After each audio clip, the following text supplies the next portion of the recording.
When two sisters stepped into an elite private school, they knew they'd stand out.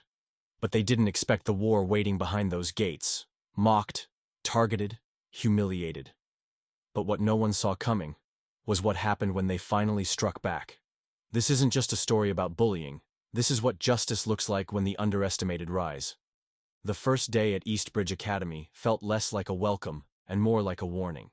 Jada and Janelle Rivers stood at the edge of the front lawn, staring up at a school built to look powerful. Centuries-old bricks, towering windows, and a gate that felt more like a barrier than a door. They knew stepping in wouldn't be easy. But knowing and living it are two different things. Inside the gates, everything was polished. Too polished. The grass trimmed to a blade, the pavement spotless. Every student wore the uniform like it was stitched into their identity. And when Jada and Janelle walked in, the atmosphere shifted. It was subtle at first. Quiet glances, heads turning just slightly too slow. But it didn't take long to sharpen. A boy near the steps raised an eyebrow and smirked. "Did we order twins this year?" he asked, nudging the kid beside him. Another voice chimed in, laced with mockery. "Hope they came with subtitles." They walked past, shoulders squared, their steps steady. The laughter behind them wasn't loud, but it didn't need to be. It was aimed like a knife, short and cutting. They didn't look back. They didn't need to. Their father had warned them that moments like this would come. Derek Rivers didn't believe in sugarcoating. He believed in preparation. His daughters knew how to hold a stare, how to keep their heads high when others tried to drag them low. And they knew how to fight, not just with fists, but with restraint, discipline, and clarity.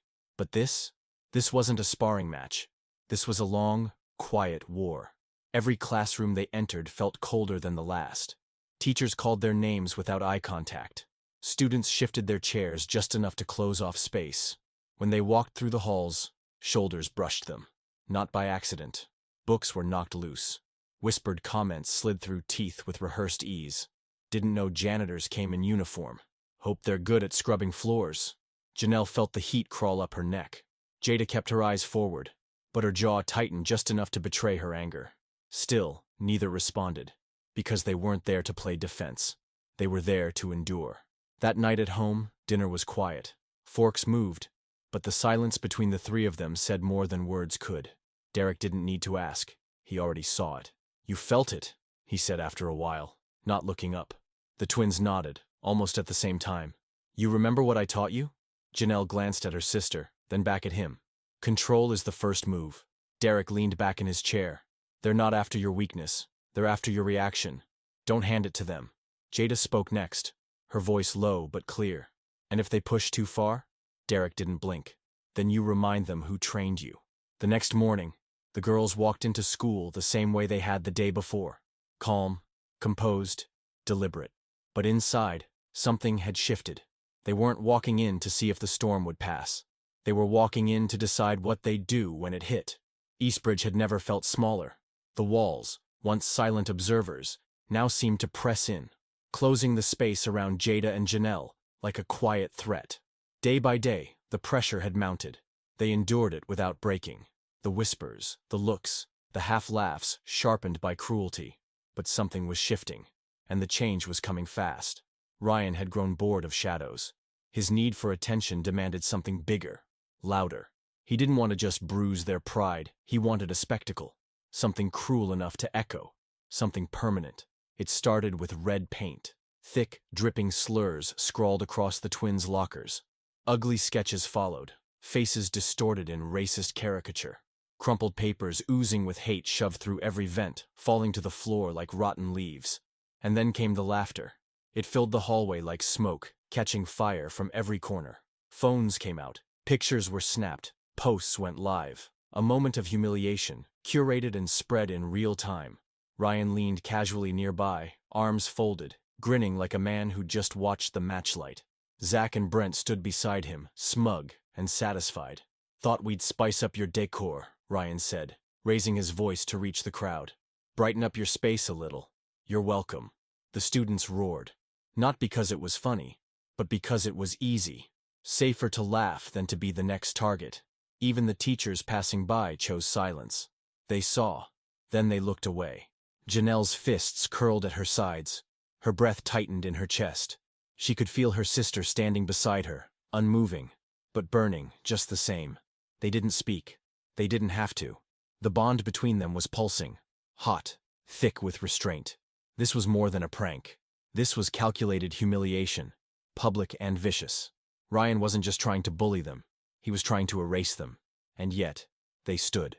Later, as they scrubbed their lockers with rough paper towels handed off wordlessly by a janitor who couldn't meet their eyes, Jada finally broke the silence. "No more," she said, barely above a whisper, but it carried like a bell. Janelle met her gaze and nodded once. No more. They weren't making a choice out of rage. It came from something deeper, from knowing that silence had a cost, and they'd already paid too much. The next morning felt different.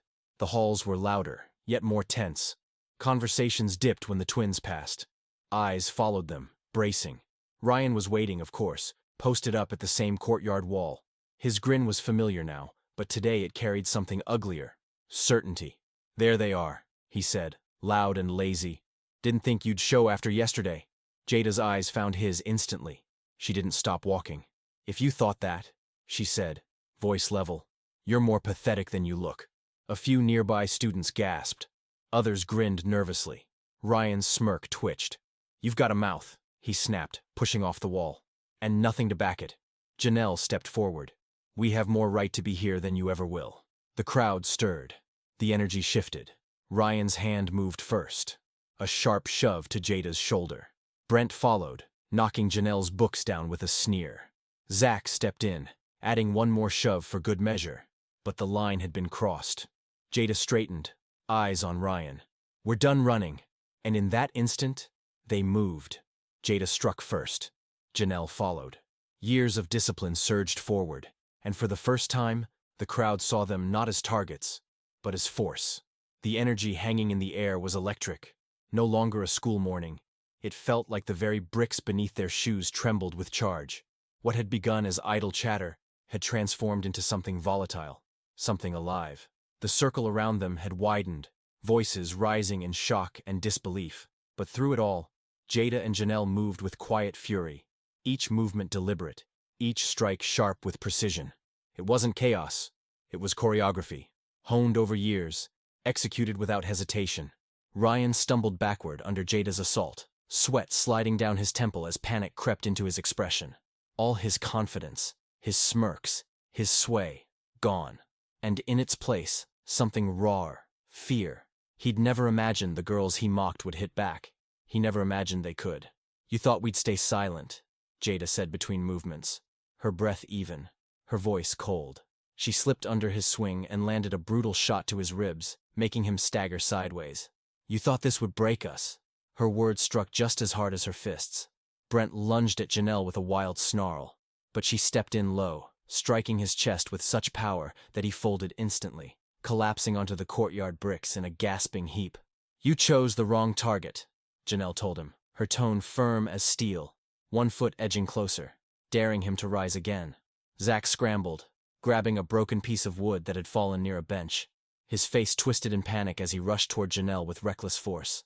But she had already moved, pivoting with silent grace, catching his wrist and snapping it back with an efficient twist. The board clattered uselessly to the ground. She followed it with a swift elbow to his cheek. He crumpled, dazed, and blinking against the concrete. "You don't win with cheap shots," she said, her voice steady, her presence immovable. The crowd had stopped laughing. What once drew cheers now evoked silence, thick and charged. Something had shifted. Students looked on, eyes wide not with amusement, but reverence. Ryan rushed again, his form sloppy, swinging wildly in panic. Jada stepped under his arm, twisted his wrist, and drove her knee into his gut. He hit the ground with a sickened thud, breathless. "You were warned," Jada said, her tone cutting through the silence. "You had every chance to back off." She let his wrist go. He dropped fully to the pavement, curling inward like the threat had been sucked out of him. Janelle joined her sister, their breathing synchronized. They stood tall, shoulder to shoulder, just like they had on day one. But everything was different now. The ground beneath them didn't reject them anymore. It recognized them. The students no longer jeered. They just stared, caught between awe and discomfort. "This isn't just a fight," someone whispered. "No," Janelle said, overhearing it as she stepped toward Brent's groaning body. As he tried to rise, she pressed him down with her foot, calmly but firmly. Stay there, she said. Not a threat, a truth. Jada's gaze swept the courtyard. No fear, no apology, just certainty. It ends here. Even as they stood above their attackers, they knew this wasn't the final page. Eyes shifted nervously.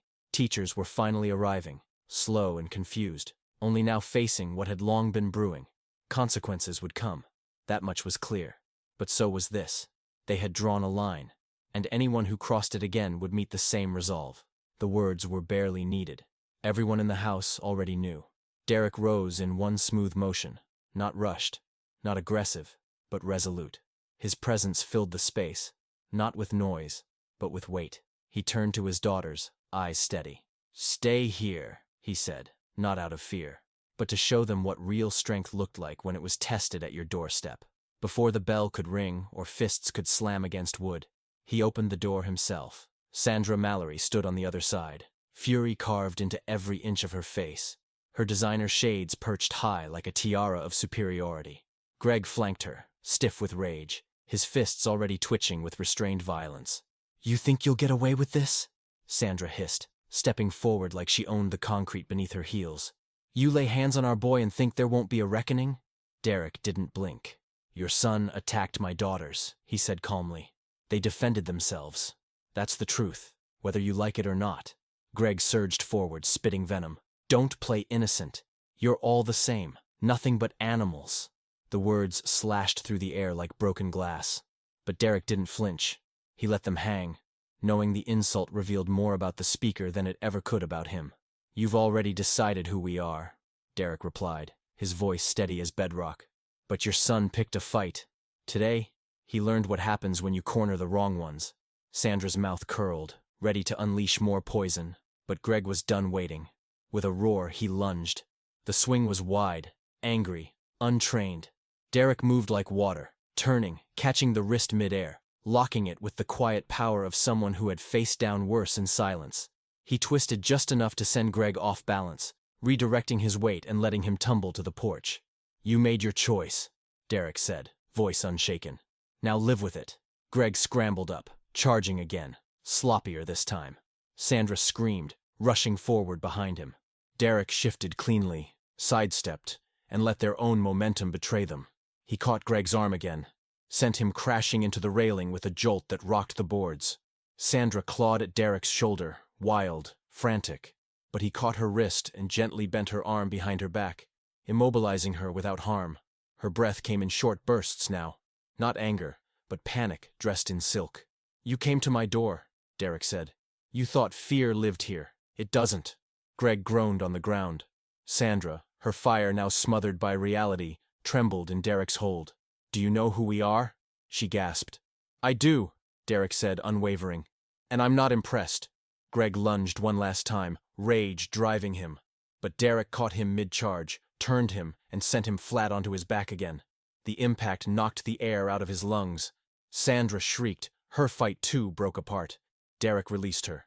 She stumbled back, no longer dangerous, just defeated.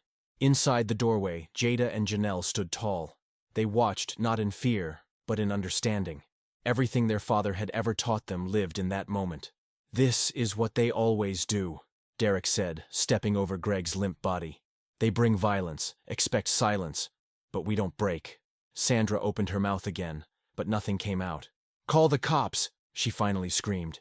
"He attacked us." "You came here," Derek answered, calm. "Now you'll live with what you brought." Sirens wailed in the distance, and Derek never moved an inch. "Officer, arrest him!" Sandra shrieked, jabbing a trembling finger in Derek's direction. Her voice cracked with fury, but behind the anger, something else churned. Fear, thinly veiled, poorly masked, clinging to every breath. "He attacked us," she went on, words spilling in a flood. "We were just trying to talk. He assaulted us in our own community." Her breath was fast, uneven, desperate, but the lead officer, badge marked Cleany, didn't react to the panic or the posturing. He lifted one hand calmly, eyes sweeping over the entire scene. His silence was measured, not passive. He was reading more than words. He was reading the air.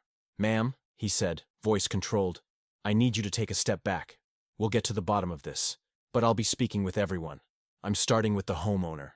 Sandra's mouth opened in protest, But the certainty in Clean's gaze cut her short. She let out a frustrated breath and backed away. Greg remained on the porch, groaning, one arm cradling his side as though pain could anchor his version of events. Officer Clean turned to Derek next, professional but watchful. "Sir, tell me what happened." Derek stood tall, meeting the officer's eyes without flinching. His voice was quiet, even, but each word landed like stone. "They came to my home without warning," he said. "They were angry about what happened at the school. They shouted, threatened me. Then," he nodded toward Greg, "he swung first. I protected myself and my family." Clean's eyes flicked to Jada and Janelle, who stood steady behind their father. "And your daughters?" "They stayed inside just like I told them." Clean gave a subtle nod. His expression was unreadable, but the weight behind it said he was listening, and that he wasn't rushing to judgment. He turned next to Sandra and Greg, notepad ready. Sandra launched into her account quickly, layering falsehoods with performative concern. She painted herself as a frightened mother, Greg as a father defending his family. Her voice trembled in all the right places, but Clean's gaze grew narrower as she spoke. He didn't interrupt, but the doubt in his eyes deepened. "And you're saying this was self-defense?" he asked when she finally paused. "We just came to talk," Sandra insisted. "He came at us. He attacked us." But her story was unraveling. The cracks had spread. She was holding on by force of habit now, not truth. Clean turned then, slowly, to the sidewalk. Neighbors had begun to gather, some silent, some whispering, a few with phones still in hand. He raised his voice, clear and calm. "I'll need statements. Anyone who saw what happened, please step forward." For a moment, no one moved. And then a man from across the street, gray-haired and sharp-eyed, stepped forward. "I saw everything," he said firmly. "They were shouting before they even got out of the car." The man took the first swing. The homeowner stood still until he couldn't. Others followed. One by one, the neighbors added their voices, slow at first, then sure. Their accounts wove together into a fuller truth, each one reinforcing Derek's version, confirming what Jada and Janelle already knew. The lie was crumbling. Clean wrote in silence, then closed his notepad with a soft click that landed like a gavel. "We'll continue this at the station," he said. "But based on what I've heard, we have more questions for you two." He looked directly at Sandra and Greg. Officers stepped forward, helping Greg up, placing cuffs on him with firm but professional hands.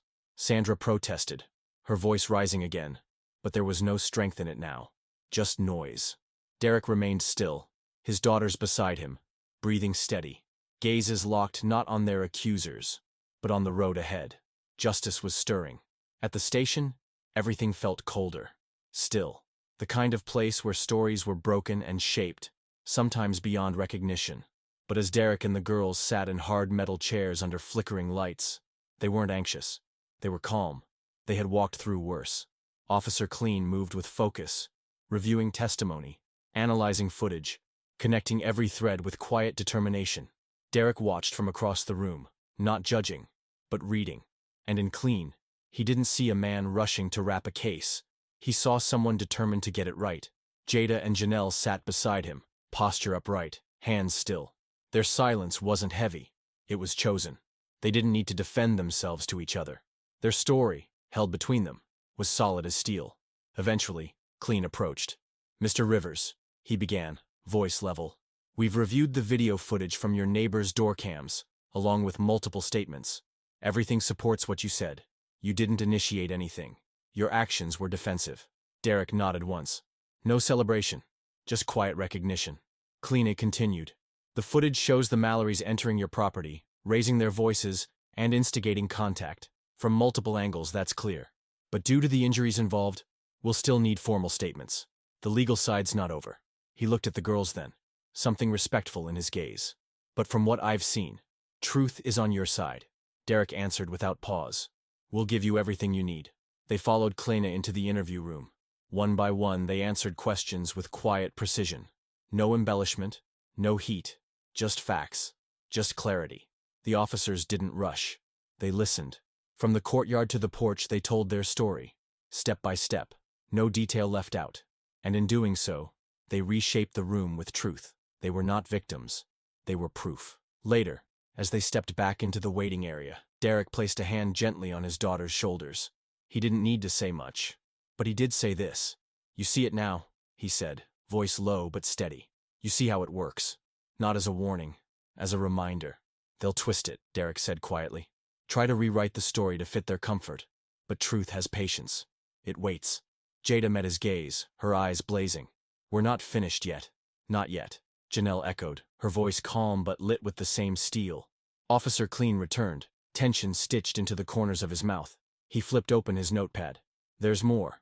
One of your neighbors mentioned there were problems at the school before the fight. We're requesting access to school surveillance. If this pattern runs deep, we'll expose it. At those words, something passed between Derek and his daughters. Wordless, but solid.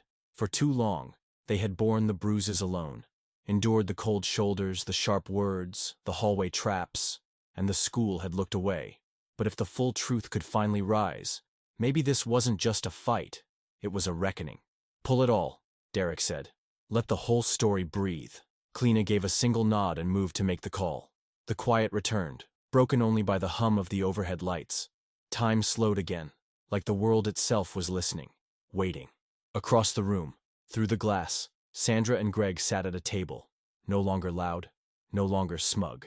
Sandra's lips pressed into a hard line, her fingers fidgeting as though searching for the power that had once wrapped her like armor. Greg stared down at the table, heavy and hunched, not in pain, but in defeat. Clean re-entered, a folder in his hand. He pulled a chair close, set the documents down, and opened them one by one. The first image caught the light overhead. Greg, mid-swing, face twisted in fury.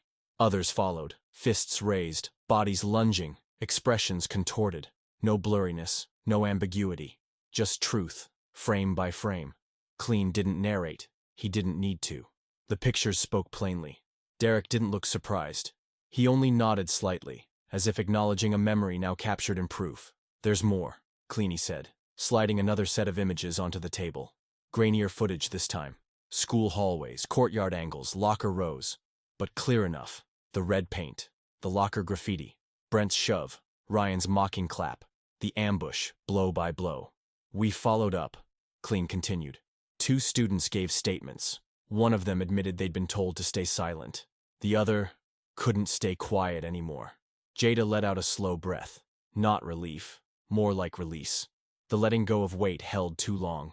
And the Mallorys? Derek asked, his voice low and unshaken. Clean's answer came steady. They're in deep. The more they talk, the deeper they dig. And this evidence? He tapped the folder. It seals it. Through the glass, another officer entered Sandra and Greg's room, setting down a thick packet of papers.